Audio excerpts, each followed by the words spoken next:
بسم اللہ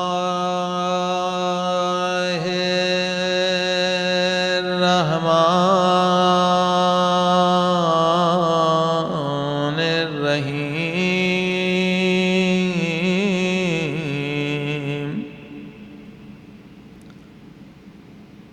الحمد للہ رب العالمین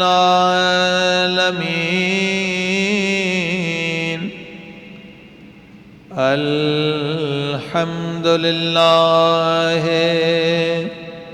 کما هو اہل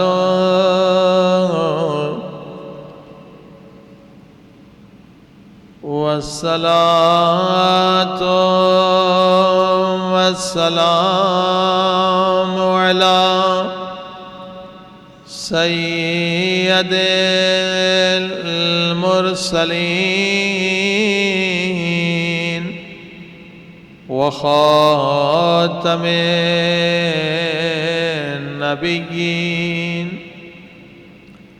ابی القاسم محمد وآلہ طیبین الطاہرین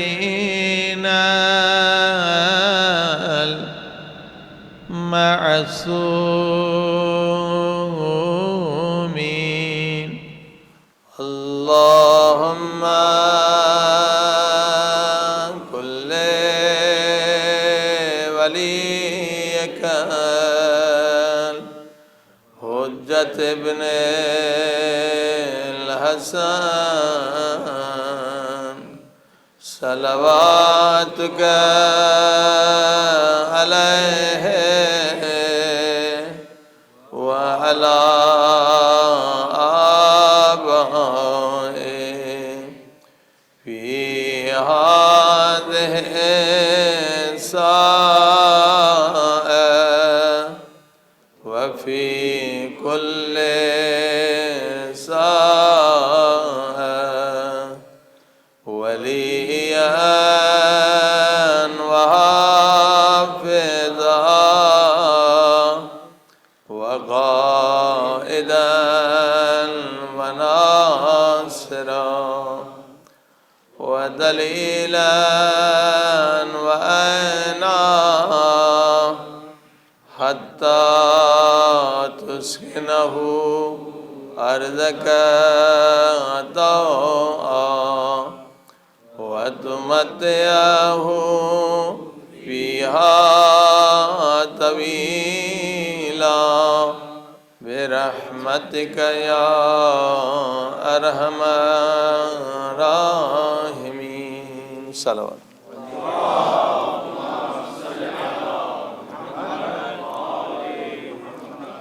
اما بعد فقد قال اللہ تبارک و تعالی فی کتابہ المجید بسم اللہ الرحمن الرحیم وَإِذْ أَخَذَ اللَّهُ مِيثَاقَ النَّبِيِّينَ لَمَا آتَيْتُكُم مِّن كِتَابٍ وَحِكْمَةٍ ثُمَّ جَاءَكُمْ رَسُولٌ مُصَدِّقٌ لِّمَا مَعَكُمْ لَتُؤْمِنُنَّ بِهِ وَلَتَنصُرُنَّهُ قَالَ أَقْرَرْتُمْ وَأَخَذْتُمْ عَلَىٰ ذَلِكُمْ إِصْرِي قالوا اقررنا قال فاشهدوا وانا معكم من الشاهدين صلوات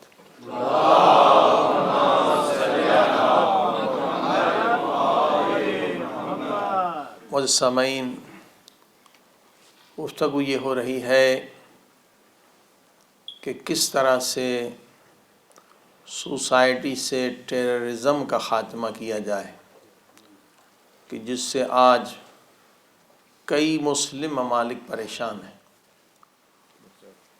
اسلام دین امن ہے، اسلام دین محبت ہے، اسلام دین بھائی چارہ ہے، اسلام میں اصلاً ٹیررزم کی گنجائش ہی نہیں ہے، ذرہ برابر اس کے لیے اسکوپ نہیں ہے، کیونکہ اسلام نے کہا لا اکراہ فی الدین، دین میں کوئی زبردستی نہیں ہے۔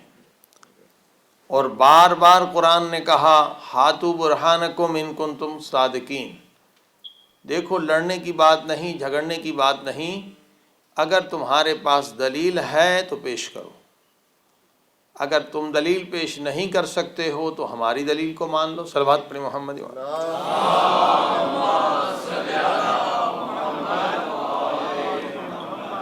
اب یہ ٹیررزم کہاں سے پیدا ہوتا ہے؟ جب کسی بھی مذہب میں اگر یہ پابندی لگا دی جائے کہ کسی اور مذہب کی بات مت سنو، بس ہماری بات سنو، یعنی یہ شخص ٹیررزم کی بنیاد رکھ رہا ہے کہ کسی کی بات مت سنو، بس ہماری ہی بات سنیں۔ خدا یہ کہہ رہا ہے کہ سب کی بات سنو، اگر ہدایت چاہتے ہو تو سارے فرقوں کی بات سنو۔ یستمعون القول، مسلسل یہ آیت بتا رہا ہوں، قرآن کہہ رہا ہے اگر چاہتے ہو صاحب عقل ہونا اور اگر چاہتے ہو صاحب ہدایت ہونا تو لازم ہے کہ سب کی بات سنو، سارے فرقوں کی بات سنو۔ یستمعون القول ویتبعون احسن، مگر بات وہ مانو جو سب سے اچھی ہو۔ صلوات پڑھی محمد وآلہ۔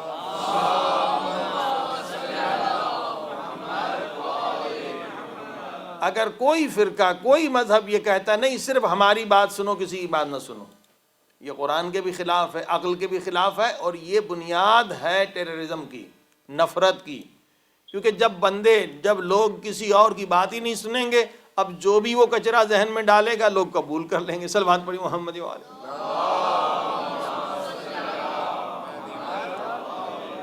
اور یہی ہو رہا ہے کہ یہی کچرا ڈالا جا رہا ہے کہ بھائی کسی کو مار دو تو تمہیں جنت مل جائے گی۔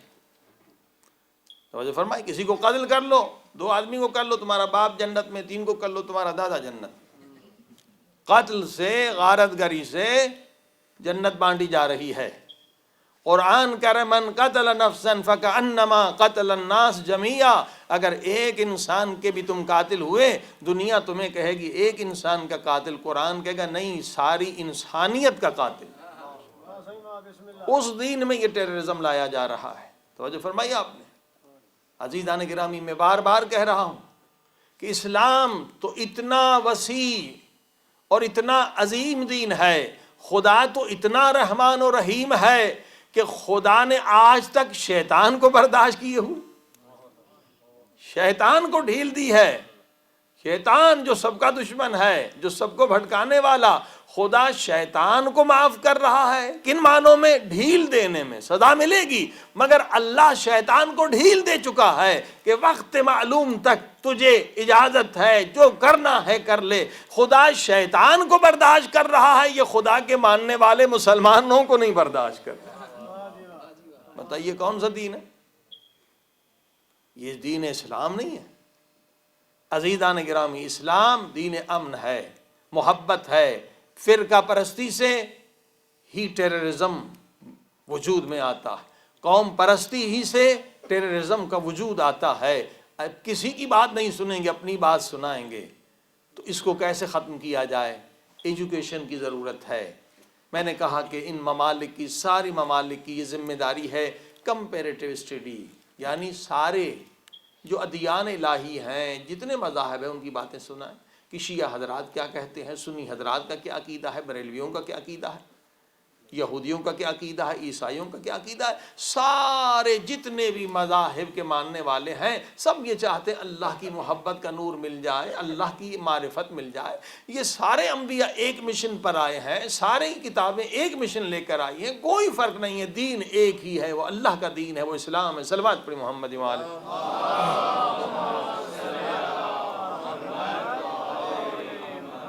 ٹیررزم ہو یا جنگیں ہوں، وار ہوں، فرسٹ ورلڈ وار ہو یا سیکنڈ ورلڈ وار، یہ وجود میں کیسے آتی ہیں؟ کہ ایک ملک ہے، اس کا سربراہ، اس کا دماغ پھر جاتا ہے، ادھر سے دوسرا ملک ہے، اس کا بھی دماغ پھر جاتا ہے، اس کے سربراہ کا بھی۔ اب اصل میں یہ سربراہوں کی انانیت کا مسئلہ ہوتا ہے، اور مارے مفت میں لوگ جاتے ہیں۔ توجہ فرمائی آپ نے؟ یعنی یہ جو جمہوریت ڈیموکریسی ہم سن رہے ہیں، یہ بھی ابھی تک دنیا میں صحیح ڈیموکریسی نہیں آئی۔ ڈیموکریسی کا، جمہوریت کا اصول کس نے دیا؟ ارسطو نے دیا، اور ارسطو کے بارے میں رسول خدا فرماتے ہیں کہ وہ اللہ کا نبی تھا۔ وہ فلسفے کے ذریعے سے، روایت ہے شیعہ کتابوں میں، آیت اللہ حسن زادہ عاملی بہت بڑے عالم ہیں فلسفی، انہوں نے نقل کی ہے کہ رسول خدا نے جب کسی نے ارسطو کو گالی دی، رسول خدا نے کہا خبردار، وہ اللہ کا نبی تھا، وہ دلیل اور برہان کے ذریعے سے کافروں کو مسلمان کرتا تھا۔ صلوات پڑھی محمد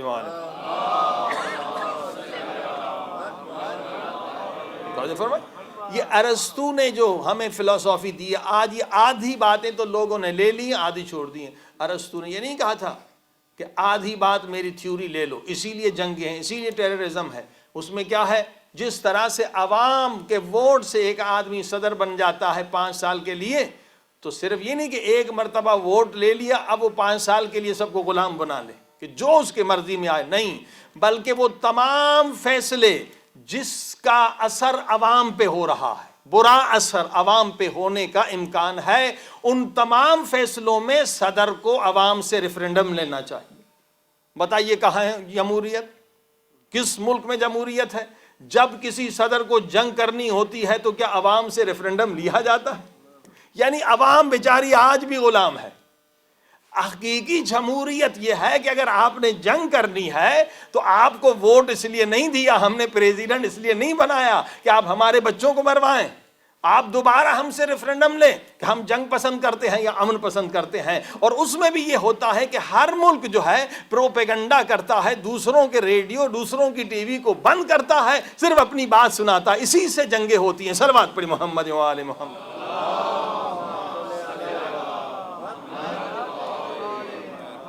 ڈائلاگ مناظرہ جہاں ختم ہو جائے وہیں سے یہ تباہیاں ہوتی ہیں۔ اس میں بھی یہ ہونا چاہیے، اگر کوئی بھی مسئلہ ہو گیا 2 ملکوں میں تو بیٹھ کے مناظرہ کریں، ٹی وی پہ مناظرہ کریں، وہ صدر بھی آئے یہ بھی صدر آئے، تو دونوں پبلک کو پتا چلے کہ حق کہاں ہے باطل کہاں ہے۔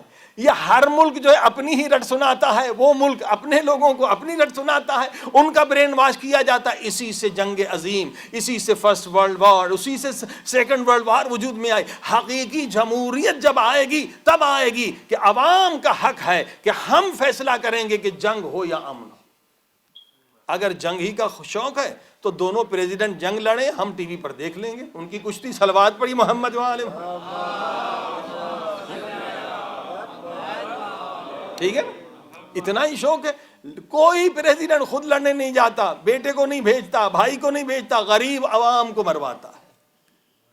یہ صرف نعرہ ہے عزیزان گرامی۔ لہذا آپ نے دیکھا ٹیررزم ہو یا وار ہو، یہ اس وقت ختم ہوں گی جب حقیقی ڈیموکریسی ہو، حقیقی جمہوریت ہو، لوگ ووٹ دے کر غلام بن جاتے ہیں۔ صلوات پڑھی محمد و آل محمد۔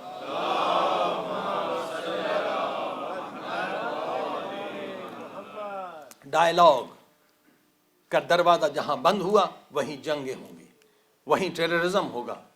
اوپن ڈسکشن ہونا چاہیے، ٹی وی پر ہونے چاہیے۔ جو مسائل ہیں، بہت سارے مسائل جو میں نے کہا صرف لینگویج بیریئر کی وجہ سے، ہر علم کی آپ نے سنا کہ الگ الگ لینگویج ہے، ہمارے ہاں الگ لینگویج ہے، اہل سنت کے ہاں الگ لینگویج ہے۔ بات وہی ہے، سب کا مقصد ہے اللہ راضی ہو جائے۔ یہودی سے پوچھیں بھائی کیوں جاتے ہو سناگاہ، تو اللہ راضی ہو جائے۔ عیسائی سے پوچھو کیوں جاتے ہو چرچ، اللہ راضی ہو جائے۔ قتل کرنا بری چیز ہے، اسلام میں بھی لکھا ہے، تورات میں بھی لکھا ہے، انجیل میں بھی لکھا ہے، زبور میں بھی لکھا ہے۔ زنا بری چیز ہے، تورات میں بھی ہے، انجیل میں بھی ہے، زبور میں بھی ہے۔ شراب بری چیز ہے، سب کتابوں میں لکھا ہے کہ شراب نہ پیو۔ اب جو پیتا ہے تو بدبخت خود ہوتا ہے۔ اب آپ نے دیکھا پیغام ایک ہے، امن کا پیغام ہے، اسلام امن کا دین ہے، اور ایک ہی دین ہے جو اللہ نے بھیجا ہے۔ سارے انبیاء متحد ہیں، مگر یہ امتوں میں اختلاف ان لوگوں کی وجہ سے جو مفاد پرست ہیں۔ صلوات پڑھی محمد و آل محمد۔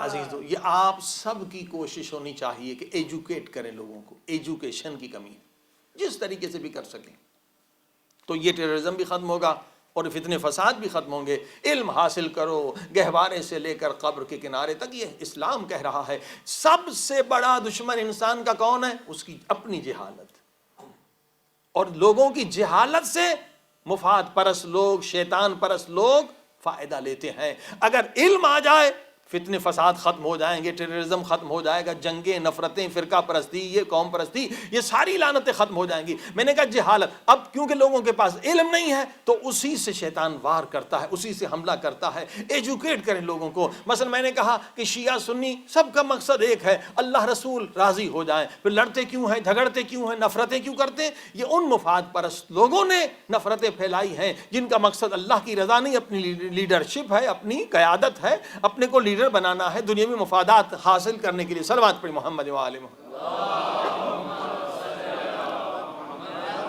یاد رکھیے، قرآن کی بات مانے۔ اگر کوئی شیعہ مولوی کہہ رہا ہے کہ سنیوں کی بات نہ سنو، صرف ہماری بات سنو، وہ جھوٹ کہہ رہا ہے۔ اگر کوئی سنی مولوی کہہ رہا ہے کہ شیعوں کی بات مت سنو، صرف ہماری بات سنو، وہ جھوٹ کہہ رہا ہے۔ قرآن کہہ رہا ہے یستبیون القول، اس وقت تمہیں حق ملے گا، اس وقت تمہیں ہدایت ملے گی کہ سارے مذہب کی ریسرچ کرو، تب پتا چلے گا حق کہاں ہے، باطل کہاں ہے۔ صلوات پڑھیں محمد و آل محمد۔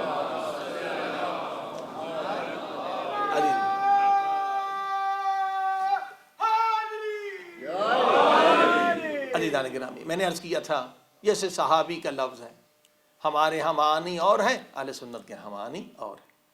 اب جب پتہ نہیں ہوتا، اس طرح سے شیطان کے لوگ اختلافات پیدا کرتے ہیں۔ لہٰذا آئیے مل کے جلسے کریں، ایجوکیٹ کریں ایک دوسرے کو کہ جب ہم صحابی کہتے ہیں تو ہم اس طرح سے استعمال کرتے ہیں جیسے قرآن میں آیا۔ یہ بار بار آیت ریپیٹ کر رہا ہوں، سورہ یوسف کی آیت ہے، آیت کا نمبر 39 ہے، سورہ کا نمبر 12 ہے۔ آیت یاد کر لیں کہ صحابی کا لفظ اللہ نے کیسے استعمال کیا ہے، جیسے اللہ نے استعمال کیا ہے شیعہ اسی طرح سے استعمال کرتے ہیں۔ شیعوں نے معانی کو بدلا نہیں ہے، اہل سنت نے اصطلاح بنائی ہے، وہ انہیں حق ہے، کوئی غلط کام نہیں کیا، لیکن ہم اسی طرح سے صحابی کے لفظ کو مانتے ہیں جیسے اللہ نے منوایا ہے۔ وہ کیا؟ یا صاحب یہ سجن، اے میرے قید خانے کے دو صحابی، کون ہیں؟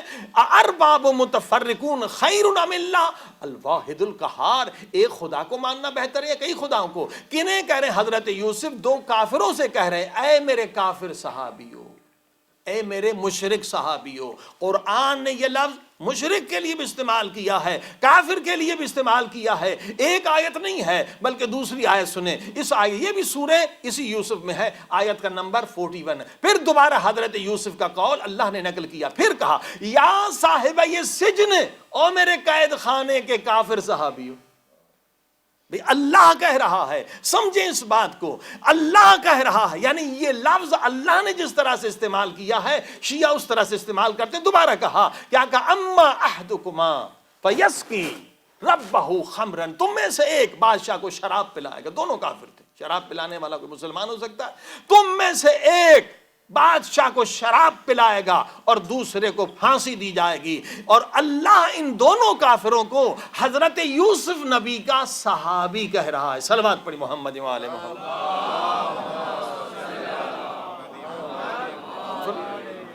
سمجھے آپ؟ تو اسی طرح سے ہم شیعہ یہ نہیں کہ نبی کے پیارے سچے صحابیوں کے خلاف ہیں، استغفر اللہ۔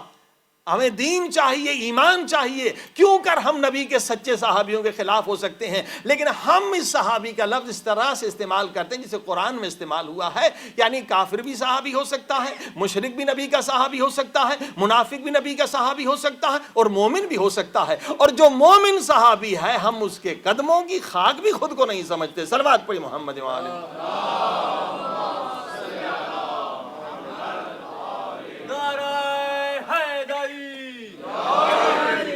اور آپ نے دیکھا کہ ہم یہ بار بار کہہ چکے ہیں کہ سارے نبی کی دربار میں بیٹھنے والے مومن نہ تھے، یہ ہمارا عقیدہ۔ یہ نہیں کہ ہم صحابیوں کا انکار کرتے، لیکن جو فتنہ کرانے والے دیکھو دیکھو یہ شیعہ جو ہیں صحابیوں کے خلاف، نہیں بھائی بات سمجھیں، لینگویج الگ ہے۔ آپ نے صحابیوں کے لیے خاص اصطلاح استعمال کی، صحابی وہ جو ایمان لائیں، لیکن قرآن نے وہ کیونکہ اصطلاح نہیں مانی ہے، ہم آپ کی بات مانیں یا قرآن کی مانیں۔ آپ نے کیا اچھا کیا، جو بھی کیا سمجھانے کے لیے، لیکن ہم قرآن کو نہیں چھوڑ سکتے۔ ہم قرآن کا دامن کیسے چھوڑ سکتے ہیں؟ جو قرآن نے اصطلاح استعمال کی، ہم اللہ کی اصطلاح کو مانیں یا بندوں کی بنائی ہوئی اصطلاح کو مانیں؟ بتائیے کس کی بات مانیں؟ لہذا ٹھیک ہے، ہماری عوام کو بھی ہمارے بھائیوں کی اصطلاح کو سمجھنا چاہیے تاکہ کنفیوژن پیدا نہ ہو کہ صحابی کا لفظ ہم دوسرے معنوں میں استعمال کرتے ہیں، اہل سنت کے بھائی دوسرے معنوں میں استعمال کرتے ہیں۔ اب دوسرا اختلاف وہ چند گروہ کا، وہ کہتے ہیں نہیں جتنے بھی نبی کے صحابی تھے، جو بھی ساتھ تھے وہ سب نیک تھے۔ ہم کہتے ہیں نہیں، ایسا نہیں، سب کا درجہ بلند ہے۔ میں نے کہا ایسا نہیں، پہلے سن چکے ہیں، کیونکہ قرآن کہہ رہے ہیں انبیاء کا رتبہ بھی برابر نہیں ہو سکتا، تو صحابی سارے کیسے برابر ہو سکتے؟ اور یہ قرآن کی آیت سورہ حجرات ہم بیان کر رہے ہیں، بار بار بیان کر رہے ہیں تاکہ آیتیں یاد ہو جائیں۔ آپ اپنے اہل سنت کے بھائیوں کو بتائیں کہ ہمارا عقیدہ وہ ہے جو قرآن کا عقیدہ ہے۔ 49 آیت ہے، قالت الاعراب آمنا قل لم تؤمنوا، عرب آئے کہنے لگے ہم مومن ہیں، رسول خدا نے کہا نہیں تم مومن نہیں ہو، مومن نہیں ہو، ولکن قولوا اسلمنا، فقط تم مسلمان ہو، وَلَمَّا يَدْخُلُ الْإِيمَانُ فِي قُلُوبِكُمْ، ایمان ابھی تک تمہارے دلوں میں داخل نہیں ہوا ہے۔ صلوات پڑھی محمد و آل محمد۔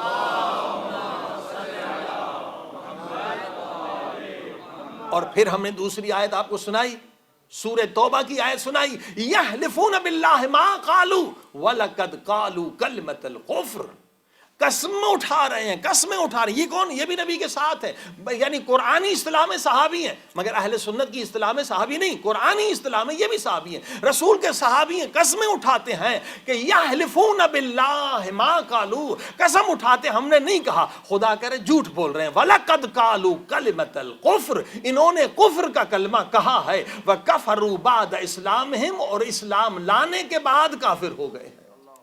اور اس میں ہم نے 40 اہل سنت کی تفاسیر سے وہ ساری حدیث پیش کی، تفاسیر قرآن سے۔ یہ کون سا گروپ تھا؟ یہ وہ تھا جو نبی کو گالیاں دیتے تھے۔ تو جو نبی کو گالیاں دیتے تھے، اہل سنت کی 40 تفاسیر لکھتی ہیں، ہم انہیں نہیں مانتے۔ صلوات پڑھیں محمد و آل محمد۔ سمجھے؟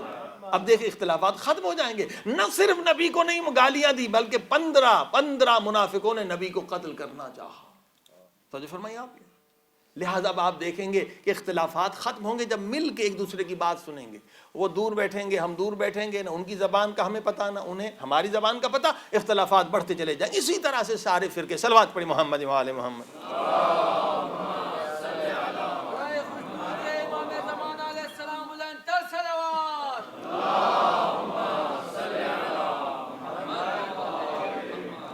اب مثلا چھوٹی چھوٹی باتوں میں اختلاف ہے، اور وہ بھی علم نہ ہونے کی وجہ سے۔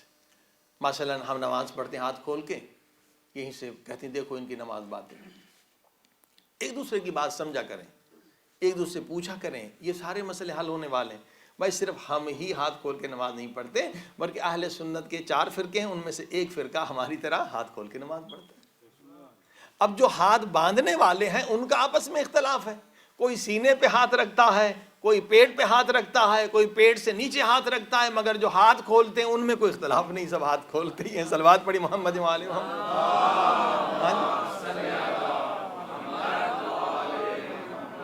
یعنی 2 فرقے ہاتھ کھولتے ہیں، ان کا اختلاف ہی نہیں ہاتھ کھولنے، باندھنے والوں کا آپس میں اختلاف ہے۔ دیکھو اللہ کی عبادت ہو رہی ہے نا، اب ہاتھ کھول کے پڑھ رہا ہے، اس بیچارے کو یہی پتہ چلا کسی نے ہاتھ باندھ دیا، اس کے پاس یہی علم ہے، اس نے تحقیق نہیں کی، لیکن تحقیق کرنی چاہیے۔ یہ نہیں کہ ہم ایسے ہی سنی سنائی باتوں پہ چلیں، اندھی تقلید کریں، کیونکہ ہمارے باپ نے اس سے نماز پڑھی ہاتھ کھول کر تو ہم بھی ہاتھ کھول کے پڑھیں۔ نہیں نہیں، یہ عبادت قبول نہیں۔ خود تحقیق، اللہ نے عقل کیوں دی ہے؟ عقل کے ذریعے سے آپ ڈاکٹر ہو جاتے ہیں، پی ایچ ڈی کر لیتے ہیں، FRCS پیسے کماتے ہیں، وکیل بن جاتے ہیں، کیا کیا بنتے ہیں۔ کیا عقل کے ذریعے سے یہ 2-4 مسئلے نہیں سمجھ سکتے ہیں کہ حق کیا ہے، باطل کیا ہے؟ صلوات پڑھی محمد و آل محمد۔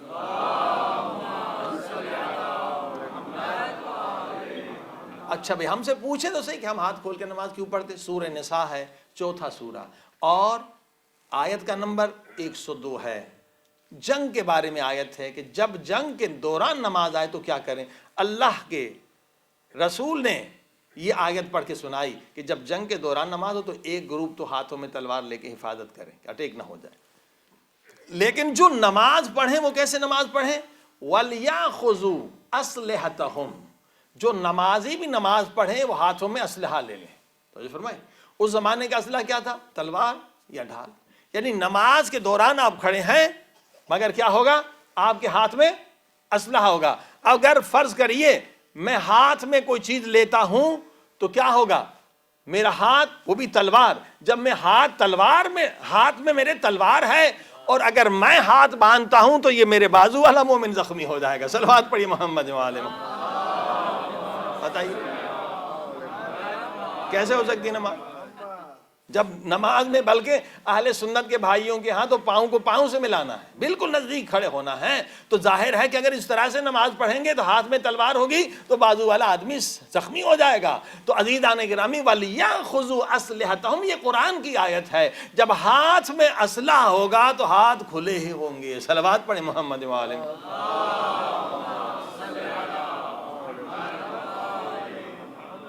بہت ساری آیتیں، لیکن ایک اور آیت بھی سن لیں. سورہ اعراف 7ویں سورہ، آیت کا نمبر 29، سورہ کا نمبر 7، سورہ اعراف.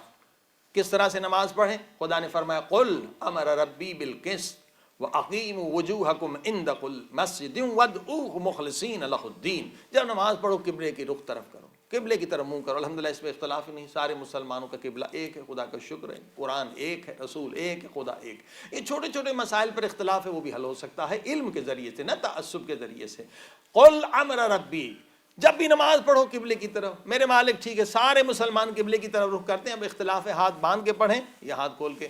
کہا کما بدأکم تعودون، جس طرح اس دنیا میں آئے ہو اور جس طرح اس دنیا سے واپس پلٹ کر جاؤ گے ویسے نماز پڑھو.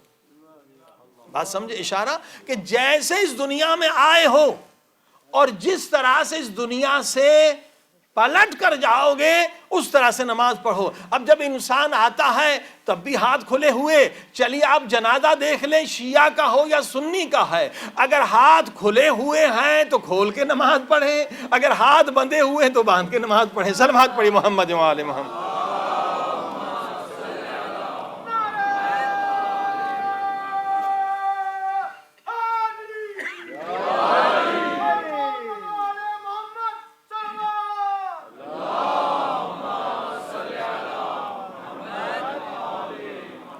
عزیزان کریم، قرآن نے ہر مسئلہ بیان کیا ہے، کوئی ایسا مسئلہ نہیں جو قرآن کریم میں موجود نہ ہو.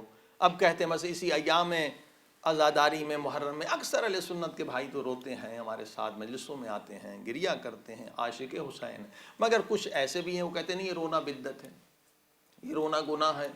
حتیٰ کہ بعض لوگ بغیر سوچے سمجھے تعصب کے کہتے ہیں رونا شرک ہے، یہ مشرک ہے فلاں. اسی طرح سے تعصب بنتا ہے بغیر دلیل کے، کسی کی بات نہ مانے، چاہے وہ شیعہ ہو یا سنی ہو. کیا رونا بدعت ہے؟ کیا رونا شرک ہے؟ کیا رونا گناہ ہے؟ قرآن اٹھائیے سورہ یوسف، سورہ کا نمبر 84. وَبِيَضَّتْ عَيْنَاهُ مِنَ الْحُزْنِ، حضرت یعقوب علیہ السلام کا ذکر ہو رہا ہے کہ اس قدر حضرت یوسف کی جدائی میں روئے. یہ بھی اعتراض ہوتا ہے امام حسین تو زندہ ہیں، کیوں روتے ہیں؟ حضرت یعقوب کو فرشتوں نے، جبریل نے خبر دی ہے کہ حضرت یوسف زندہ ہیں. یقین ہے، نبی خود بھی نبی ہیں اور اللہ نے بھی خبر دی کہ یوسف زندہ ہے. وَبِيَضَّتْ عَيْنَاهُ مِنَ الْحُزْنِ، مگر اسی زندہ نبی کے لیے، زندہ یوسف کے لیے اتنا روئے کہ آنکھیں سفید ہو گئیں. تو پتہ یہ چلا کہ رونا بدعت نہیں ہے بلکہ نبی کی سنت ہے. صلوات پڑھی محمد وعلى.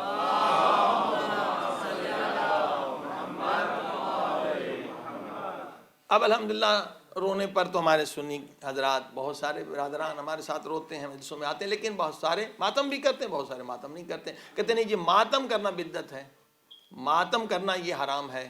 آئیے وہ بھی قرآن مجید سے پوچھ لیں. قرآن مجید میں ہر چیز ہے.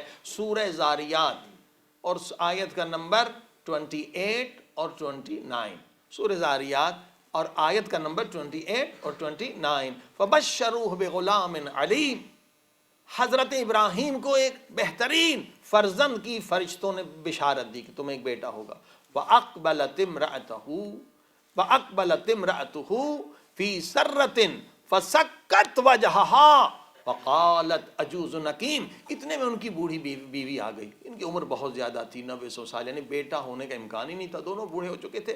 جیسے انہوں نے سنا کہ ہمیں بیٹا ہوگا، ہم تو بالکل بوڑھے ہو چکے ہیں، تو انہوں نے کیا کیا؟ حیرت میں فَسَكَّتْ وَجْهَهَا، سب نے ترجمہ، شیعہ سنی جو بھی قرآن مجید اٹھا کے دیکھ لیں کہ ترجمہ ہے فَسَكَّتْ وَجْهَهَا، پھر اس نے پیٹا اپنے منہ کو، پیٹا اپنے چہرے کو، قالت عجوز نکیم، کہنے لگی ہم تو بوڑھے ہو گئے ہیں، ہمیں بیٹا کیسے ہوگا؟ حیرت میں ماتم کیا حضرت ابراہیم کی زوجہ نے۔ کہاں ماتم کیا؟ نبی کے سامنے ماتم کیا۔ آپ کو پتا ہے کہ سنتوں کی 3 قسمیں ہیں، ایک وہ کام جو نبی کرے وہ سنت ہے، دوسرا وہ کام جو نبی کہے وہ سنت ہے، تیسرا وہ کام جو نبی کے سامنے ہو رہا ہو، نبی منع نہ فرمائے تو بھی سنت رسول ہے۔ صلوات پڑھی محمد و آلہ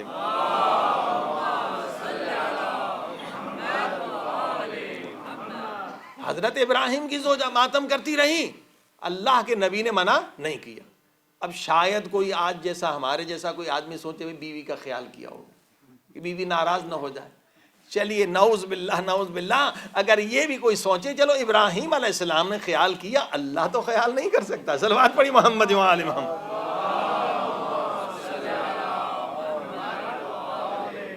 پورے قرآن کی ایک آیت بتائیں کہ اللہ نے کہا ہو کہ ابراہیم تیری بیوی نے حرام کیا ہے، ابراہیم تیری بیوی نے شرک کیا ہے،